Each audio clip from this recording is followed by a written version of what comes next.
وبركاته.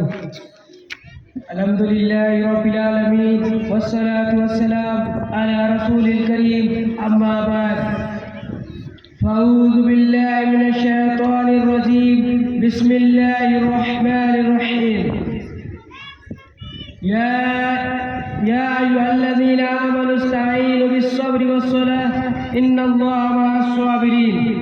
صدر انجمن، حکم صاحبان، مشفق اساتذہ اکرام اور دور دراز سے آئے ہوئے مہمان اکرام اور میرے اسلامی بھائیوں اور بہنوں، میں آپ لوگوں کے سامنے جو موضوع لے کر حاضر ہوا ہوں وہ ہے صبر اور اس کے فضائل. صبر کے معنی باندھنے، روکنے، جھیلنے اور برداشت کرنے کے ہیں. صبر کا مطلب یہ ہے کہ راحت و مصیبت ہر دو حالت میں خوشی اطاعت و فرمانبرداری کی جائے. دنیا میں جتنے مسائل و مشکلات پیش آئے انہیں جھیلا جائے اور جلدی بازی گھبراہٹ سے کام نہ لینا صبر ہے. غصہ کے وقت اپنے آپ کو قابو میں رکھنا صبر ہے. اور اللہ کی رضا اور دین کی اقامت کے لیے بڑی سی بڑی قربانیاں دینا وغیرہ بھی صبر ہے. پیارے بھائیوں، قرآن و حدیث میں صبر کی بڑی فضیلت آئی ہے. جیسا کہ ایک مقام ہے اللہ رب العالمین فرماتا ہے یا ایھا الذین آمنوا استعینوا بالصبر والصلاۃ ان اللہ مع الصابرین. اے ایمان والو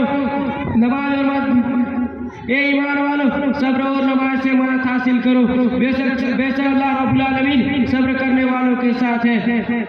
نیز فرماتا ہے وَجَزَاهُمْ بِمَا صَبَرُوا الْجَنَّةَ وَحَرِيرًا، اور ان کا بدلہ ان کے صبر کرنے کی وجہ سے جنت ہے اور رسمی لباس. اس طرح صبر کی فضیلت کے بارے میں بہت سی حدیثیں بھی آئی ہوئی ہے. جیسا کہ ایک حدیث میں آپ صلی اللہ علیہ وسلم نے صبر کو روشنی سے تعبیر کیا ہے. الصبر ضیاء، صبر روشنی ہے. حاضرین کرام، انبیاء کرام علیہ السلام کی زندگی صبر کے سلسلے میں بہترین نمونہ ہے. ان میں کمی ہے جنہیں اللہ کی راہ میں آزمائش سے نہ گزرنا پڑا ہو، جیسا کہ حضرت ایوب علیہ السلام کو. اب میں اپنا تقریر یہیں سے ختم کرنا چاہتا ہوں. بہرحال تو مسلمانوں کو صبر کرنے کی توفیق عطا فرمائے. آمین. وآخر دعوانا الحمدللہ رب العالمین. السلام علیکم ورحمۃ اللہ وبرکاتہ.